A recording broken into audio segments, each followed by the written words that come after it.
Hi, and welcome to Generation Cult, an interview show about people who grew up in isolated, authoritarian groups, also known as cults. I'm your host, Dhyana, and we have a short episode coming up today to talk about a group I've only learned about somewhat recently.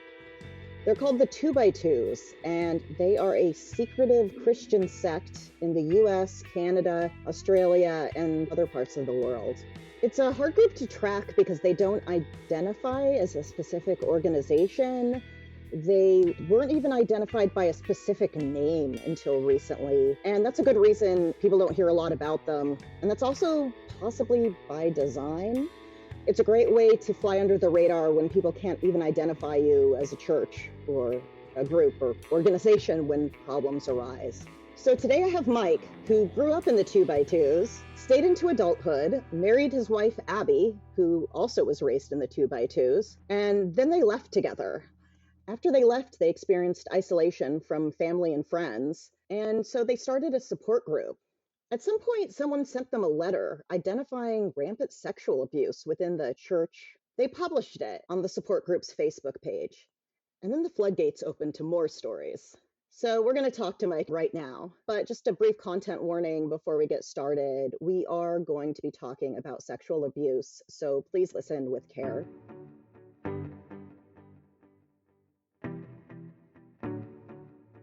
Hi, Mike. It's so nice to have you. Thank you for being here. Yeah, thank you so much for having me. And it's really an awesome opportunity to speak to you. So, I'm Mike, and I am a former member of the 2x2 church. I grew up in it. I was the fifth generation on my mom's side, fourth generation on my dad's. And my wife and I both grew up in it. She was a second generation, and we left it shortly after getting married in 2010, and then we kind of just did our own thing. And then in 2022 we helped start a support group with two of our friends, Kyle and Kari, and that's where the rest of this story kind of goes kind of crazy. And we're definitely going to talk about that. So, how would you describe the 2x2s? I would generally describe the 2x2s as being a fundamentalist Christian sect. It was founded in the late 1800s, and it was founded by a guy in Ireland who kind of branched off and did his own thing, as most of these religions do, especially the ones that were started kind of in the late 1800s, early 1900s. There was a large resurgence of evangelizing and creation of these fundamentalist churches that were trying to get back to the basics of the Bible. The cornerstones of the 2x2 church are firstly the ministry, which consists of ministers that are sent out in pairs, hence the name 2x2. Mm, Sometimes people think that it's relating to like the animals going on the ark 2x2, yeah, but that was my first thought. yeah, not so. It is related No? to Okay. in Matthew 10 in the Bible, there's a description of how Jesus sent out his disciples, and he sent them out in pairs. So that's what they claim to follow anyway. So the ministry is the pairs of what they're called workers or ministers. They call them workers, and they are homeless, they are celibate, they are not supposed to have much money. So that's the leadership is the ministry. And then kind of the second cornerstone is the home church, their home meetings. The church services are held primarily in the homes of elders that are appointed by the ministry to have meetings in their homes. And also, it's worth noting that the church services themselves are called meetings. People that are familiar with Jehovah's Witnesses or even Quakers, they use that term meetings as their church service. What did you think of it growing up? Obviously, when you grow up in something, you just don't know any better, Yeah. right? And so I thought it was normal. And then once I started getting into elementary school, I kind of like, I don't even know that I would admit it to myself, but subconsciously I was realizing this is a little bit different than what the kids at school know as church. And it should be also noted that I didn't even call it church. We didn't call it church. Churches were those things out in the world that people went to, and we went to Mhm, meetings, at people's houses. and so we were different. Yeah, exactly. Yeah, So so that is a little different. yeah, and so it was definitely not something that I talked about with kids at school because I just knew it was a little bit different, and they were gonna think it was weird, and so I just wasn't gonna talk about it. I wasn't gonna bring up that subject. If people asked me if I went to church, I would say yes, and if they asked me for a little bit more, I would just say it's a non-denominational church, and most of the time, people would just leave it at that because most people don't even most kids don't even know what non-denominational means, and neither did I, to be completely honest. That's just what I'd been told to call it. And were you allowed to hang out with other kids from outside the church, or were you guys pretty isolated socially? This is gonna vary a lot, from region to region and from family to family. I personally, it wasn't that I was specifically barred from fraternizing with people out in the world, but I definitely knew just from osmosis, just from the vibe that I was being raised with and was being things that were being preached from the workers, is that spending too much time with worldly people would potentially be a bad influence. And so because of that, again, I wasn't told, specifically, oh, you shouldn't hang out with people that don't go to the church, but I definitely knew that that was what the expectation was. And so therefore I didn't really have many friends, especially I had friends that I would hang out with in school, but outside of school, I almost never got together with anybody. Yeah, nobody told you you couldn't, but you were definitely encouraged more to hang out with the other people in the group Yeah. as opposed to other people from your school. So it's kind of like an Yeah, unspoken it thing. really depended on the region too, because where I grew up in the Pacific Northwest, there was a lot of 2 by 2s, and so there was a lot of kids my age to hang out with, Hmm. and so that kind of, solved that problem kinda automatically, whereas my wife, Abby, and she was actually gonna be on here, but, she got sick, so she's not, but Abby and I, we've really gone through this journey together. So it's been an interesting thing to compare and contrast our own experiences. She grew up also in the Pacific Northwest, but in an area that had way fewer 2 by 2 families. And so it was either have no friends and just sit at home or have friends from school. And so she did end up having probably more friends from school than certainly than I did. And it was just by necessity because the next closest 2 by 2 family with kids her age was probably an hour away. So yeah, it all depended. Did you ever had any bad experiences within the church? I mean, anything that would indicate that there might be things to come later. I did not. I didn't experience any abuse like many people have experienced. Part of it is because I was male, although there are certainly many abusers in the church who did abuse boys. Statistically, there was far fewer than the ones that were abusing girls. So from that perspective, I didn't have any of those experiences. And really, my childhood was pretty good as far as I could tell. Good. I didn't have any big conflicts, and mostly as I was a rule follower, so I wasn't pushing up against the authority of my parents or of the church leaders. So if I had, that would have been a very different experience. As I've heard countless stories of people who do something as simple as questioning, why do I need to have long hair, or why can't I play sports on Sundays, things like that. If I started asking those questions, things might have gotten a little more uncomfortable. But as it was, I just followed the rules. Okay, and so you grew up in the organization, the church. See, how would you guys refer to it if you didn't refer to it as a church or organization? Like what how did you refer to it in passing? Like So internally, like to each other, we would just call it the truth, or we would call it the way. the truth. Okay. Yeah. Okay, so you grew up within the truth and then you ended up meeting your wife Abby and you got married. And then at some point you guys decided you wanted to go. What kind of pushed you guys to move on to something else? Abby, she certainly did have her own experiences that, it's of course her story to tell. So I'm not necessarily going to go into it in detail here, but it was not our reason for leaving those experiences. Our reason for leaving was pretty simply that we had a faith crisis. We'd been married for a couple months and we were just sitting in bed one night talking, and we don't even remember which one of us said it, but we were like, do you ever actually hear anything back when you're praying? And it just kind of started, it opened Pandora's box at that point, and we just started talking really seriously about whether we were actually believing the things that we were following in this church, or if we were just following it because that's what we knew and we didn't know any different. Yeah, I mean, from that first night that we had that conversation, we knew that it was probably going to mean that we were going to leave the church, but we didn't want to do it right away. Like we needed to, just for our own sanity, I think, really test the waters, so to speak, and like really test our beliefs and make sure that we were making the right choice, because we knew it wasn't just leaving a church, it was leaving an entire way of life, an entire social structure. Our family was going to not necessarily shun us or disown us, but it would be a different relationship after we left. So at the time, even though you hadn't had any like really bad experiences, like you did know that there was a certain level of control or involvement that if you left, things would change.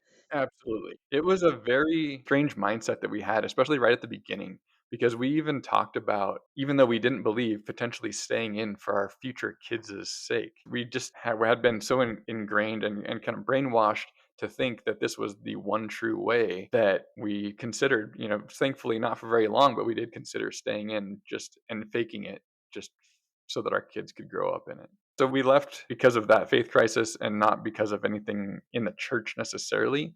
But pretty quickly after leaving, and even back then, this was in 2010, there was already quite a bit of stuff online as long as you knew what to search for. And so we started finding out a little bit more about abuse that had already been talked about by survivors out on the internet. There was a message board called Truth Message Board that was kind of the original place for two by twos to and X two by twos to talk about things. And that's where a lot of that was talked about initially, at least. And this wasn't something you had ever felt comfortable looking at before because you were in it, right? I would assume they would encourage you not to look at any of these things before. Yeah, exactly. When we first left, Abby was very nervous and very, like, almost to the point of being kind of upset or angry at me for, researching and finding things about the church online, because she just felt like that was something that was going to be sowing like hate toward the church. And it just goes back to the brainwashing of not being able to form your own thoughts about these things, but to have those thoughts given to you. You were just given a script that you followed, and you didn't need to look any further into it. Did you have any trouble leaving the church at all? Or was it one of those situations where you're like, we're just going to stop coming? Yeah, so we had kind of an awkward exit. So we spent 6 months just silently figuring out what we were gonna do. Like we were like, okay, we're gonna see if this God character really exists. We're gonna pray like really extra hard and like read our Bibles a lot. And of course, you can't force a faith in something like that. So ultimately, that failed. But after 6 months, we sent a letter to our family and to the elders that we were going to meeting with, and just said that we were not going to continue taking part, but we would continue going to meetings. And so we did do that for a couple months. And those were the most awkward couple months of our lives, because you go there, and our elders were obviously silently hoping that we would change our mind. And so they would come to the end of the meeting where you're supposed to stand up and give your testimony and like say a little bit about what you've gotten from the Bible that week. And we would get to the end, and he would just sit there in silence. Ugh. And the elder was like waiting for us to stand up and say something. And so, it would sometimes be like 30 seconds to a minute of just sitting in silence, everybody just knowing that he was waiting for us. Ugh. And then, of course, finally it passed. But so we did that for several Oh months. God. And yeah, That sounds it was awful. like in hindsight, the cringe factor Yeah. is really, really high. But of course, at the time, we thought we were doing kind of the right thing. We were Yeah. just You're trying probably like, I to break. deserve this And because we're leaving or something. I don't know. yeah, it was hard to remember my exact mindset back then. And we got married at I was 21 and Abby was 19, Mm, which is a pretty common in the church to marry pretty young. And so we were still kids trying to figure out life at that point, and really just floundering a lot. So I give myself a little bit of grace in all that. Maybe I was 21, but really emotionally, mentally, I was still a teenager because I had been sheltered from so much yeah. in my whole Yeah, adolescence. that's really young. So how old were you when you left then? So I would have been just turned 22 when we left. And so after those couple months of awkwardness, we eventually realized like this just isn't working, and we just stopped showing up to meeting. And for the most part, people kind of just let us go. And did get a few emails from some of the people that we went to meeting with, encouraging us to just pray harder. And that was about it. I mean, after we left, we lost family relationships to some degree. We lost friend relationships for sure. There was a huge number of people that we were seeing on a weekly basis through the church that just we never heard from again. Mhm. So that was tough, but it was really like we expected it. We didn't expect them to reach out and try to be friends because we knew how we had treated people when they had left all our life. So it was just something that we knew was going to happen. And so it didn't bother us a ton. I mean, sure, it sucks to not have people that you can, you can just call up and hang out with. But thankfully, we had each other.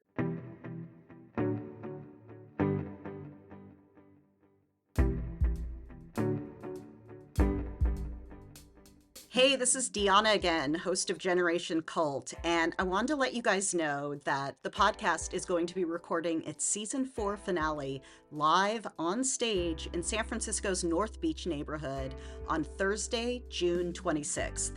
It's going to be a great show. I'm going to be hosting it, and we'll have 3 guests. All of them are authors. One of them is well-known cult expert Janja Lalich. Another is Anke Richter, founder of the Decult Conference in New Zealand and author of the book Cult Trip. Plus, we'll also be featuring Sarita Carroll, who just released her new memoir about growing up in the Rajneesh community. It's a book called In the Shadow of Enlightenment. The event is called Children from Cults. Authors and experts discuss Osho and other sex gurus. So we're going to get to know our authors. We'll talk about their books. We're going to focus on the issue of children who grew up in high-demand groups or cults. And we'll also be talking about coercive control in general. So it's going to be a really interesting event. Tickets are on sale now for $15 in advance online, so get your tickets early. You can also pay $18 at the door. This is all going to be happening Thursday, June 26th. Doors at 7:30 at a place called The Lost Church. No, it's not a church. It's a stylish performance venue in the heart of San Francisco. Check it out online. Go to thelostchurch.org for more information and to buy tickets, and we hope to see you there.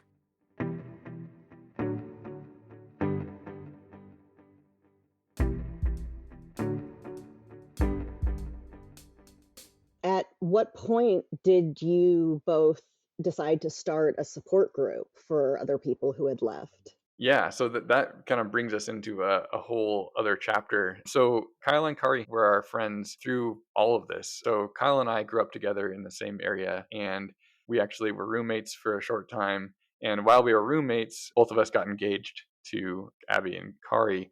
And so we left shortly after we got married. They stayed in, but we kept ties. And it was literally one of the only friendships that really lasted through us leaving. And so Abbi was very close friends with Kari. We had our kids pretty close together. And a lot of credit to Kyle and Kari. They didn't have that mindset where they were going to just cut us off and move on because we had left the Oh, church. that's great. Yeah, I'm glad you had some friends like that. That's awesome. yes, it was really amazing. And so fast forward to around 2020 and 2021, Kyle and Kari, they were in the process of exiting the church. They had gone through COVID. COVID handling in the church had been like really hit or miss. And in their area, it had been definitely a miss where they had people meeting even though there was lockdowns in place. And they had their own health issues that prevented them from feeling comfortable just going and meeting in a small room with 20 or 30 other people. So they left and realized just how secluding the process of leaving was. And so I think it was Kari that had the idea of starting a support group on Facebook. And on Facebook, there was already a few groups out there, but for the most part, they were not necessarily exclusive to the X2x2 community. They sometimes included people that were still in the church. And so there would be, as expected, some conflicts in those groups. It wasn't always necessarily a super safe place for people to just talk about what they were going through. So Kari asked Abbi and I if we were interested in starting a support group on Facebook, and we said yes because we knew that, even from our own experience, we wanted to have an opportunity to give something better than what we had experienced to the people that had left or were leaving. When you started the support group, had you already read a bunch online and become concerned, or had you agreed to start the support group because of just your own experience of feeling kind of isolated? Like, what were your feelings, I guess, about the two by twos Yeah. at that So, point? and we definitely acknowledged that it was a very problematic group by that point. We had seen and heard enough stories that we knew that it was really not a safe place to be. In what sense? Um, in like an emotional and spiritual sense, for the most part. We knew that there was, abuse issues as well, but we didn't have a great idea of how widespread it was at that point. Mm. So we were really giving people a place to kind of, come together and commiserate on their experience, talk about the silly things that happened to them, the serious things that happened to them. And it kind of gave people an opportunity to tell their story in a safe place and have other people that had probably experienced the same thing and say, yeah, that happened to me, here's what I did to try to heal a little bit from that experience. Or in some cases you just got to sit with the pain. So you decided, okay, we'll start the support group. Yeah, so this was in January of 2022, and initially we were just like, well, maybe we'll get a couple hundred people and it'll be just a little group of us that talks about their experiences in the 2x2s. And yeah, after about a year and 3 months, we were up to about 900 members, Wow. which far surpassed our expectations. And so and at that point, there was certainly abuse stories being shared into the group prior to March of 2023, but we still didn't have a great idea of just how broad the issue was. We definitely knew about sexual abuse. Okay. Spiritual abuse was just the norm. That was what everybody experienced to some level. But the sexual abuse was something that we were aware of, and certainly people had talked about it. There had already been quite a bit online about various sexual abuse scandals, but all of those scandals were kind of contained pretty well, actually, by the church. Sometimes they would acknowledge that they were true, sometimes they wouldn't. There was no unified response from the church in any of those scandals. They were mostly scandals that were online only. They didn't really have much of an effect on the operations of the church in general. Since the workers live in the houses of the congregants, then, that simple piece of the church's structure, having the workers live with everybody, lends itself to abuse. Like it's a no-brainer, Yeah. right? You put a bunch of celibate ministers in houses with kids, it's going to happen. Like, Yeah. there's no way that you can't expect that. Yeah, it sounds like the church was aware and this wasn't being dealt with, according to these people who had left or had been reporting it. Were people within the support group mentioning this? So, in terms of what was about to become the publicized crisis, obviously the crisis had been happening for decades already. Yeah. But in terms of publicity, this March of 2023 is when it really broke open. So on March 22nd, we had somebody in our group post saying that workers were going around to elders in Oregon and handing them a letter that said that the former overseer, who had died mysteriously in a hotel the year prior, that he had been abusing women and children. And this was a letter that was meant to be read and then handed back to the workers that were going around to these houses and telling these people about it. So that was posted in our group, and we were like, hey, can we get a copy of this letter? And a very brave elder's wife took a picture of that letter before she had to hand it back to the workers. And then she typed up a copy based on the picture that she had taken, sent it to her sister, who sent it to us. And Abbi and Kari posted it publicly on their personal Facebook pages. And we also obviously went into the group as well. And so between the public postings and all the people in our group at that point, it was 900 members, it just started spreading like wildfire. And within that same day that the letter was released on March 23rd, we started getting people disclosing abuse, just a constant flood. It's like the letter it kind of broke a seal on the silence that had been kind of imposed upon all the survivors that were in the community, both within the church still or outside of the church in the ex community. And so Abby and Kari were fielding private messages from survivors, roughly a dozen a day for several months. And so people were, they were talking about their abuse, whether they were in private messages or posts in the Facebook group, in comments under posts. It was just nonstop. And we quickly realized that this was not a small issue in the church, that it was just a complete epidemic within the church, this abuse. And it was primarily abuse against kids, but there's also plenty of abuse against adults as well.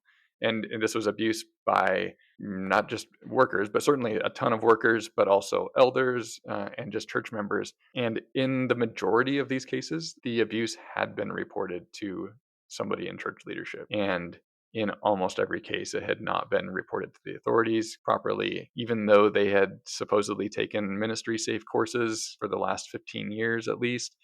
They failed in almost every single instance to properly support the survivors in the disclosures that they were getting. That must have been really intense, fielding all those calls and messages. What was that like for you to go through that? I mean, I don't want to make my own experience sound too intense, because as intense as it was for me and for Abby and Kyle and Kari and I, it was far tougher for all of the survivors that were coming forward. But it definitely had an impact on all of us. Like I said, for those first several months, we were maybe getting like 6 hours of sleep on average. And it was just constant from the time we woke up to the time we went to bed at 12 o'clock or 1 o'clock at night.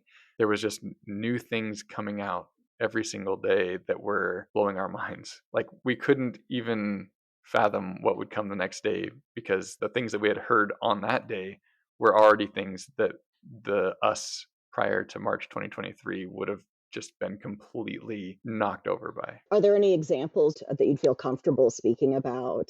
Yeah, so it all started with this letter about Dean Brewer, but really this whole thing, while it may have been tipped over by that letter, there was far bigger things that were, I don't take that back. I'm not going to say bigger, because the Dean Brewer situation was definitely hugely impactful, especially for the people involved. But And who is Dean Brewer? Dean Brewer is the former overseer of Oregon, and he was the subject of that letter that went out explaining that he was an abuser. And he's somebody in the church, like a leader. Okay. Yeah, I don't want to overstate his position in the church, but I would say he was like one of the top 10 leaders in the church when he died. Okay. So very, very influential, very well liked, very respected.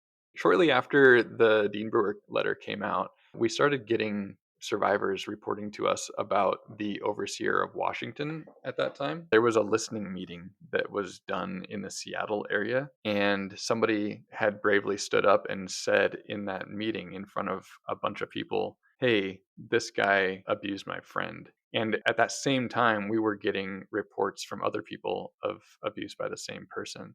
And this was the overseer that was in our area the whole time we were growing up. We had him in our house. We had Wow.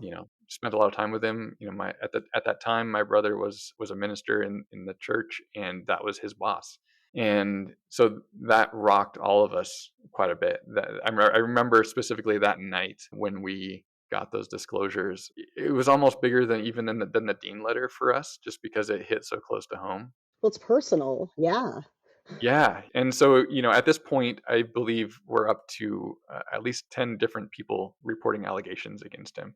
Just the So, specific um, one person. this specific Oh, one person. that's crazy. Yeah, and the thing is, we were getting things like that for so many different people in the church. It was just, like I said before, it was just blowing us over every single day, because it was something new, almost at that same scale on a daily basis.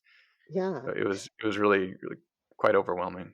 So what were you doing with these allegations? Like, what was happening this whole time as these were rolling in? Yeah, so these allegations were being reported by adults at this point, because these were things that happened historically, and they weren't necessarily happening, right at that point with children. So the reporting process would be up to the survivor to whether they wanted to do that or not. And unfortunately, the statute of limitations in many of these cases prevented them from really having any kind of ability to do anything legally. And even the ones that maybe weren't past the statute of limitations, they didn't necessarily feel like they could come forward because it's very hard to prosecute these kinds of crimes, especially if you don't have any evidence, which, sexual crimes have very little evidence generally. Yeah. We would take these, and as long as we had enough information, we were posting them, and obviously this permission of the survivors themselves, we were posting them on Facebook. And initially it was Abbi and Kari posting these just publicly on their Facebook pages. The ministry itself would put out letters saying, it's been brought to our attention that so and so has allegations. They're no longer going to be attending meeting. If you have anything to report, here's where you can report it to law enforcement. At least that was kind of the form letters that they were putting out at the time. So they wanted to make it look like they were actually dealing with it at that point. Absolutely. And at least in the Pacific Northwest, there was quite a bit of communication, at least initially, surrounding the allegations that were coming out. As time went on, those communications become less and less likely to happen, mostly because they got tired of them being put on the internet. I think this is a church that has historically been completely secret, and now their abuse allegations were being posted on the internet just as fast as they could send out an email. So initially it was Abbi and Kari that were posting those on their Facebook pages. At a certain point, Kyle and Kari wanted to get out of that public posting arena. And so Abbi and I started the 2x2 Church Updates Facebook page.